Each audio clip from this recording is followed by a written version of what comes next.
Today, we are continuing our 7 round mock draft for the Chargers with the draft coming up on Thursday, trying to find some diamonds in the rough in the 6 picks the Chargers have in the 6th and 7th round.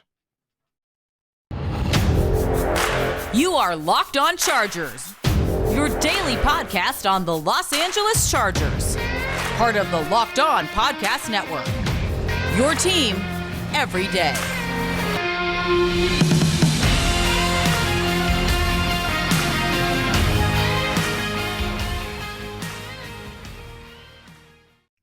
What is up, and welcome into the Locked On Chargers podcast. I'm your host, Daniel Wade, joined as always by my co-host, David Droegemeier, and we've been covering the Chargers together for over 6 seasons now. We're heading into our 5th season as the host of the Locked On Chargers podcast, bringing you your team every day. Thank you guys so much for making us your first listen, and to make sure you never miss the show, go subscribe to the new Locked On Chargers YouTube channel, and also follow the show for free on all platforms, wherever you get your podcasts from. But thank you to everyone who checked out part 1 of the Chargers mock draft that we did yesterday, going through rounds 1 through 5. And on today's show, we're getting into rounds 6 and 7, where the Chargers have 6 draft picks in there. So I think that's something we have to get into today, trying to find some gems in the 6th and 7th that can not only make the team, but could potentially turn into role players or even more for the Chargers down the road, because that's what you're really looking for when you're getting into these picks. So I'll start with my picks from yesterday here, David. My picks were Charles Cross in the 1st round, because we're doing this based on the Draft Network's mock draft simulator, trying to find the best value that we can in every round in one go through. And couldn't help but getting Charles Cross there. So that was a great pick for the Chargers. I doubled down on offensive line with Darian Kennard with my next pick. And then I ended up going and finding some skill players with Jalen Armour Davis to play corner, and then finding a speedy wide receiver that brings some yak ability in the 5th round with Rutgers wide receiver Bo Melton, getting us to this 6th round pick where the Chargers will have 2 selections. David, who were your picks yesterday to get people caught up? Yeah, so just a little reminder on my picks yesterday. I also went with Charles Cross in the 1st round. Just couldn't pass up on that value and that just Well, real and let me also say, ability. too, obviously we know that is an unrealistic pick, but we also went through all of our options and kind of how we would break things down for ourselves at 17 with all the guys who will probably be available. Right. There's about 3 or 4, possibly around 5 guys that I think we would feel pretty good about at 17. But, moving on to the 3rd round pick, I got Calvin Austin the 3rd, the speedster out of Memphis there. And then in the 4th round, I got my backup running back, my RB2, Brian Robinson Jr., a bigger back, 6'1", 230-pounder out of Alabama, a guy I think can really help spell Austin Eckler, take care of some of those in between the tackle type of runs. And then I got a versatile offensive lineman in the 5th round, also from Alabama, and that is Chris Owens, a guy who played all over the line. He played tackle, played guard, and also played some center. So some offense, and offense for the first few picks for me. And that's why, you have some defensive positions you'll have to try to fill on day 3 here in rounds 6 and 7. But yeah, not usually a bad idea to go with someone out of Alabama. We had 3 yesterday, and one of those wasn't Jameson Williams, right? So there's another one they could take very early on in the draft in round 1. But David, looking at this now, I feel some definite positions of need, but we're still going for value. So maybe not all of these will be the biggest needs at this point, because maybe the Chargers aren't going to find the best value at that pick. But who did you go with round 6, pick 195 in this mock draft? Yeah, so at this pick, I kind of got lucky. I got a guy who I had scouted who seems now like he's probably going to go a little bit sooner, but I was fortunate to grab him, and I'm talking about the versatile defensive back, Smoke Monday out of Auburn, still one of my absolute favorite names in the draft. It's just awesome. 6'1", 207 pounds there. Splash plays all over the tape. He's very, very versatile as well. He played really on the outside. He played safety. He played in the slot. Pretty much anywhere you asked him to play on the defense, he was capable of doing that. He was disruptive and an experienced pass rusher. He shed blocks pretty well, and he has some impactful ball skills. He had 3 pick sixes, and like I said before, 2 of those pick sixes actually sealed victories for his team. The weaknesses, things he needs to work on, needs to improve the tackling technique. He comes in looking for the kill. Like he's trying to annihilate people. He's trying to strike instead of wrapping up. That definitely needs to be cleaned up. That'll get broken at the NFL level. he's not the fastest guy. He ran in the 4.5s, and he is susceptible to the play action. I think that can get corrected with some good coaching, but I think this is a very good, versatile player that Brandon Staley would very much love to deploy in his defense. Yeah, and I think the need is obviously there at safety for the Chargers. You have Derwin James, that's great. You have Yeah. Nazir Adderley, which is, I think, still kind of an incomplete grade on him. I'm not sure how to feel about Nazir Adderley now that we're 3 seasons into it, heading into his final season with the team. But the Chargers need depth because the one player that didn't play well last year that you could look to upgrade at a backup position who played in a lot of dime packages was Alohi Gilman. So Yeah. he's the guy that I think the Chargers could try to add help with because that's still only one guy. And then there's Mark Webb Jr., last year's 7th-round pick, who ended up not really doing much because of Pretty much a injuries. red shirt year. His rookie season, for the most part, it was a redshirt season. I ended up going with a safety as well, and I ended up going with 6th-round pick with number 195, Verone McKinley, the safety from Oregon.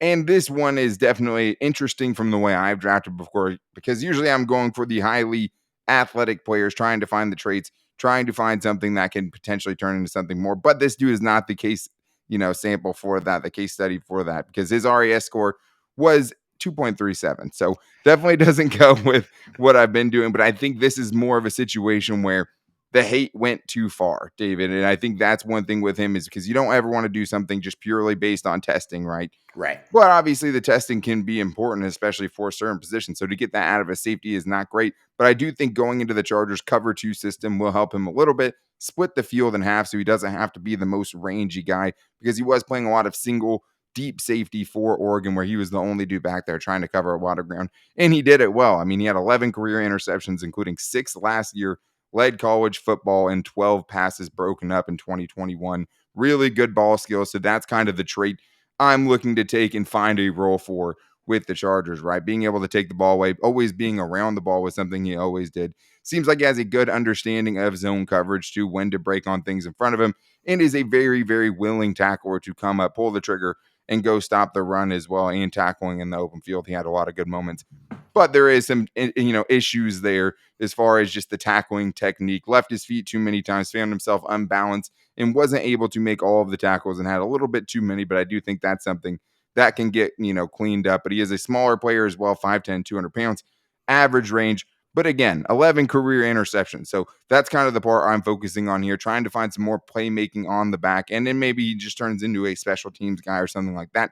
I think he has the ability to do it. But David, I think both of us here trying to find that safety that can come in and be some good depth behind a couple of guys that probably need it. Yeah, for sure. I mean, I don't think that you are content with what you have at the safety position. So I think it's definitely something that the Chargers would be wise to try to add to. As far as the next guy here that I got, I'm going to go to Mike Rose, the linebacker out of Iowa State. I'm trying to add a guy that's going to be able to be more of a Mike linebacker, a guy that can, come in and play that position. High football IQ here, is able to really diagnose run or pass very easily. If you're asking him to cover, it's really just in those, flat situations. He's not really going to be a dynamic, Sure. person in that aspect. He is very physical. He's a fierce competitor, and he has a relentless motor. Also had 5 interceptions in 2020. He did miss a lot of tackles, unfortunately, due to poor leverage. He doesn't have the, the explosive twitch that you're kind of looking for, and he's not incredibly fast. But if he's going straight forward and you're asking him to eat up tackles in the running game, Mike Rose can definitely do that. Yeah, I mean, I definitely understand that pick there. For pick 214 in round 6, the second of the 2 6th-round picks, I ended up going with Alex Wright from UAB, University of Alabama, Birmingham, an edge rusher, a very developmental prospect I talked about on the show last week when talking about edge rushers. And this is a traitsy guy for sure. 34-inch arms, uses the arms well to diagnose the run and find the ball carrier. I really like that. Uses his length to keep linemen off of him. And he got to play against Georgia, where he did get buried a couple of times, but you found some good moments in there where he was really competing against, one of the best teams in America, the national champions, right? So that was nice to see from him, but very developmental. I mean, only 12 and a half sacks in 3 seasons. That's not something you want to see at someone playing at UAB. Strained a pec at the combine, so there was some testing and stuff that definitely was affected by that, and didn't really ever see him covering anyone. That was something that would be new to his game. Did move around the defensive line inside, outside at times, so did bring some versatility there, but a little too small to play inside, 6'5", 272 pounds. is a guy, though, I'd be interested in late in the draft for sure. Probably isn't going to go this late, but that value there, trying to find someone who could potentially develop into more pass rush help for the Chargers was too good to pass up. But we do have a couple of more, 4 more seventh round picks that we have to get to, where we're trying to just find the best value. We're trying to find what the Chargers get, maybe the diamond in the rough, right? And find the guys who are just going to be able to maybe turn into something someday. But I do think there's a diamond in the rough in there, and the Chargers need to hit on at least a couple of these 7th round picks, hopefully, to help their salary cap situation, to get some guys who can be contributors on really cheap rookie contracts. But I do need to tell you guys about something that I've been taking every day that I love as well, and that is Athletic Greens. Their AG1 product is something that is really put into my everyday routine. And there's one thing, I mean, a guy like Alex Wright, sprouting vines from his arms definitely seems like he took a lot of vitamins. And my fiance is always pushing vitamins into my face. Instead, I've been taking Athletic Greens, where I get it all in one scoop. I have exactly what I need. I don't have to search around for a lot of pill bottles or anything like that. I have one scoop a day and I get everything that I need, because with one scoop, you're getting 75 high quality vitamins, minerals, whole foods sourced superfoods, probiotics, and adaptogens to help you start your day right. The special blend of ingredients supports your gut health, your nervous system, your immune system, your energy, and much more. And you can have the convenience of getting it, putting it in some water, drinking it, and you're done for the day. And it's really helped me a lot with my focus, especially focus and energy. I recently gave up energy drinks, and Built Bars and Athletic Greens are what have been getting me through. I can tell you that for sure. It also helps with brain fog situations too. It just keeps you alert, keeps you ready to go all the time. When you have our schedules and you're watching 5 hours of draft film every day, you need something like this. But right now, it's time to reclaim your health and arm your immune system with convenient daily nutrition. It's just one scoop in a cup of water every day. No need for a million different pills and supplements to look out for your health. To make it easy, Athletic Greens is going to give you a free 1-year supply of immune-supporting vitamin D and 5 free travel packs with your first purchase. All you have to do is visit athleticgreens.com/NFL network. Again, that's athleticgreens.com/NFL network to take ownership over your health and pick up the ultimate daily nutritional insurance. I also need to tell you guys about betonline.net, the official betting sponsor of the Locked On Podcast Network and the Locked On Chargers podcast. And right now, shouldn't have to tell you guys, it's a great time to bet, especially with playoff basketball going on in the NBA right now. There's so many great games. Everything's been crazy, and it's just the first round of the playoffs. I've definitely been getting in on that because BetOnline has a ton of different options for all the games that you're looking for.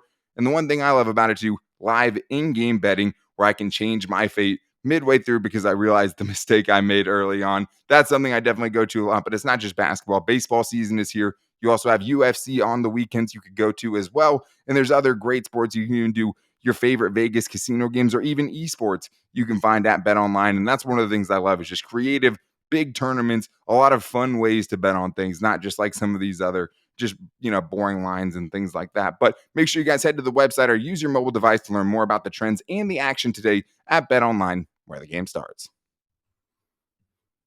All right, David. Well, we talked about the Chargers' 6th round picks, and now we're really throwing darts at the dartboard here in the 7th round, and obviously me and David aren't pretending to be draft experts or anything like Nope. that. But the one thing we do know is the Chargers, and the one thing we do know is what they need, right? So we're looking for players who could potentially, find some value there and turn into something eventually. These are developmental project type of players in different positions, hold different values. So there are some guys who you could realistically think could turn into something. And the Chargers have a couple of notable, decent 7th round selections when you're talking about guys like Isaac Rochelle, who earned a second contract in the league, Justin Jackson, who obviously had some productive moments with the Chargers as well, and obviously was a very talented player that deserved to be drafted. But at the same time, David, you're just hoping these guys, a few of them can make the team in a lot of instances, because you just don't know with these 7th round picks. So where did you go with your first of the Chargers' 7th round picks when you ended up getting there in your mock?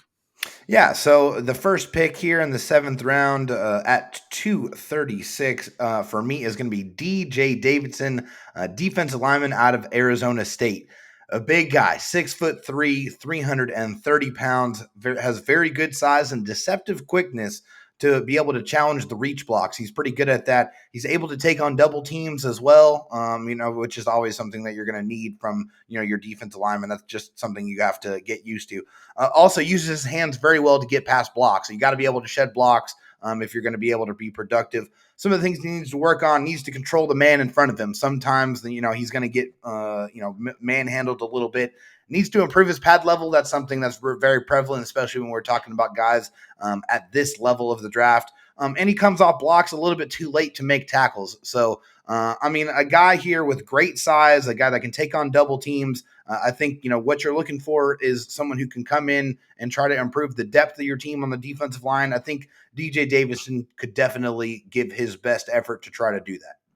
Yeah, he definitely, that's what you're looking for from these guys, hoping they can just be a rotational piece. And I think for the defensive line specifically, if you can add some more top tier talent, there's definitely some snaps to be had there. But with Austin Johnson and Sebastian Joseph Day, and knowing what they think of Jerry Tillery, at least bring back Christian Covington, some of the guys like Braden Fehoko, like they have some guys there. They could have some more though rotational pieces, and you definitely want as much competition as possible. That's kind of what you're hoping for, with pick 236. The guy I picked, I actually think will have a bigger role than that, because this is where I found the value at running back for me, because I do think this is a pretty deep running back class. I don't think any running back will go in the first round, but I think there's a lot of guys in the mid to late rounds that'll be really good value for the team that ends up with them.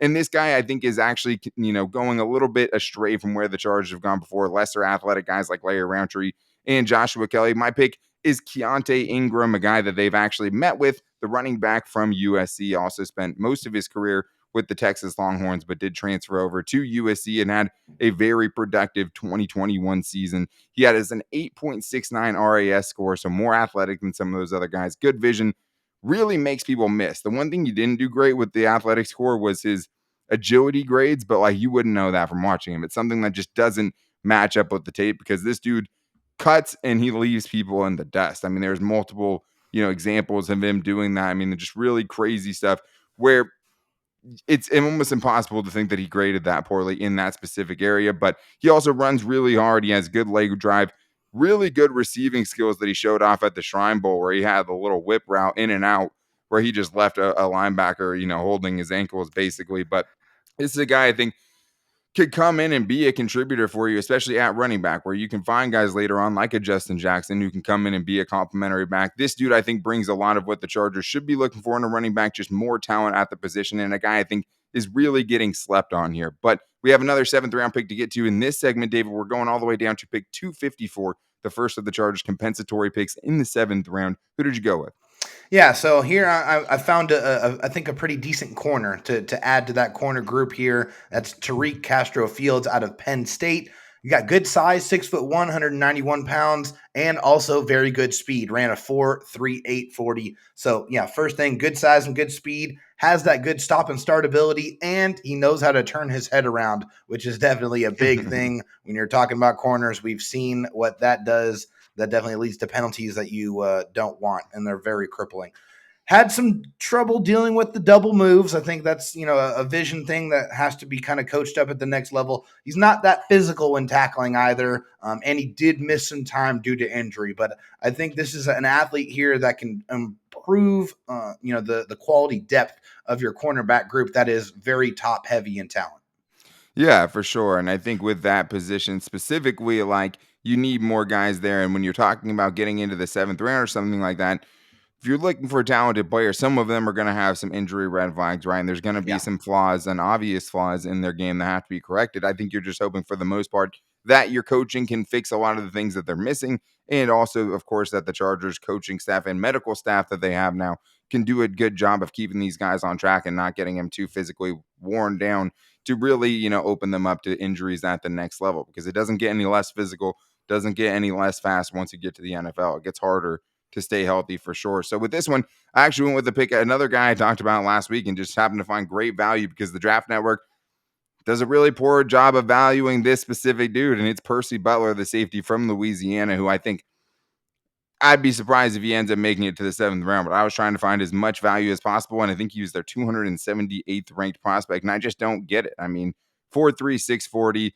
When he decides to get downhill, he does it quickly. Some instances of very good tackling, shooting, getting tackles for loss, something that I think the Chargers could use. And he brings a ton of range, but he did have 6 tackles for loss in 2021 and also plays a ton of special teams, 25 career special teams tackles, 8 in 2021. So that is something you need out of that 7th round pick, but obviously he has the physical ability to potentially turn into something more. I really liked what I saw from this guy. I think he's going to shoot up draft boards once the draft actually comes. Because and one thing you do hear about this draft, not a ton of consensus, because I've seen this dude as a 4th-round pick, and in this, he's going undrafted, basically. So I found what I wanted to in a 7th-round pick, a guy that hopefully can turn into more and hopefully bring the Chargers some great value, because that's what you need, especially out of the 7th round. And that's what this is going to be about, including our next 2 picks 255 and 260. Can I find somebody who's going to make the team? Can I find somebody who's going to bring great value? Well, if you need great value on auto parts, I have the place to go for you, because it is rockauto.com. Why go to a chain auto parts store so you can go up to the counter and ask the guy a bunch of questions, right? And just have him have to ask you questions about things you probably don't know about. If you're like me, I'm not a car guy, admittedly. I need it very simple, and that's what rockauto.com does for me. Instead of having a guy ask me questions I don't know the answers to, I go to rockauto.com, I type the kind of part that I need and the type of car that I have, and just like that, it shows up. It's like magic. So why use it, have another headache when you already have enough? No one ever has the money or the time to have something go wrong with their car. But if it does happen to you, go to rockauto.com so you can save some money, so you can get it conveniently, so you can have a smooth, easy process, right? And find all of the parts that you need, because whether it's brake parts or tail lamps, you can find it at rockauto.com, who's a family-owned business. So why spend 30, 50, or even 100% more on your auto parts when you can go to rockauto.com and see all the parts they have available for your car or truck? And when you do, make sure you guys write Locked On in there. How did you hear about us box, so they know we sent you. Amazing selection, reliably low prices, all the parts your car will ever need. Visit rockauto.com. All right, David. Well, we have a couple more picks to get to here in this 7th round for the Chargers, because of the compensatory picks that they have. The Chargers have 2 6th round picks and 4 7th round picks. And we talked about this before the show, but you're not expecting all these guys to make the team. I mean, it's really just as simple as that. I mean, the Chargers have cut 7th round picks. KJ Hill and Cortez Broughton, both those guys. I mean, KJ Hill ended up making the roster. Cortez Broughton ended up spending some time at least on the roster, but ended up fading out. And you do have the hits that they had, like Justin Jackson, I would say, is one for sure. Isaac Rochelle is probably another one too. But it can be done. And I think for these guys, David, we're just trying to obviously find some guys that we think have a good chance of making the roster first. Anything that happens after that is a bonus. So Chargers picked at 254. They also pick at 255. Back-to-back picks. Who did you go with on the second one? Yeah, so here at 255, I found a decent edge rusher that I think that has some production that I like here. It's Mike Tafua out of Utah, 6'3", 250 pounds, 48 tackles, 13 tackles for loss, 1 forced fumble, and 9.5 sacks last season. So this guy provided some pretty good sack production. Consistently plays with high effort, has an explosive and quick first step. If he doesn't get to the quarterback, he does a good job of putting his hands up so he can try to bat passes down. He does have very average size and athleticism. He's not the fastest guy. He's not the most agile defender either. He also needs to improve his ability to shed blocks, but I think you can do a whole lot worse than a guy who had nearly 10 sacks last year. And you are looking for that third kind of edge rusher position. It's not really locked down at this point in time. So adding competition, I think, is never a bad idea. Yeah, absolutely. That's who I ended up going with my, well, not who I ended up going with, but the same position I ended up going with at 255. Even with another kind of experimental pass rusher, I ended up going and doubling down late in the draft just to see what happens. And I went with Jeffrey Gunter, edge rusher from Coastal Carolina, 6'4", 258 pounds. Plays bigger than that, though. Sets a very physical edge. That's what I liked about him. As far as run defense goes, I really liked how he defended the run. He was very smart. He didn't fall for a lot of misdirection, a lot of read options, where he had his man and he stayed with it to really limit the, explosive plays that Coastal Carolina had, go against them. But that's kind of what I was looking for this. My first guy, definitely more of a pass rushing product. This guy's more of a well-rounded edge rusher that could, turn into maybe a rotational piece down the road. But he did have a 9.76 RAS score. So athletically, it seems like he definitely has some space where he could maybe, grow into that a little bit. Also 8 forced fumbles over the past 2 seasons. So, Brandon Staley is going to love that. He did play against inferior competition for the most part at Coastal Carolina. Did okay in his bigger matchups, but the most sacks he ever had in a season was 6.5. Hard to imagine that getting a lot better at the next level, right? Raw as a pass rusher, and too many times just left his feet as a tackler. Very aggressive, chased a lot of ball carriers down. But in doing that, you have to kind of pull back the reins a little bit with some of these guys. But as we've talked about before, you want the go-to to get there before you have to worry about anything else, because when you have that and you can just rein it in like a Derwin James or something like that, you still have a chance to be very successful. But now we're moving to pick 260 in round 7. Who did you end up going with, David? Yeah, 260 here. I mean, I was just looking to see what position I can add, or I can pad on the Chargers roster here. So I went with tight end. I went with Grant Calcaterra out of SMU, 6'4", 241 pounds. It was a second team All-American, had 38 catches, 465 yards, and 4 touchdowns last season.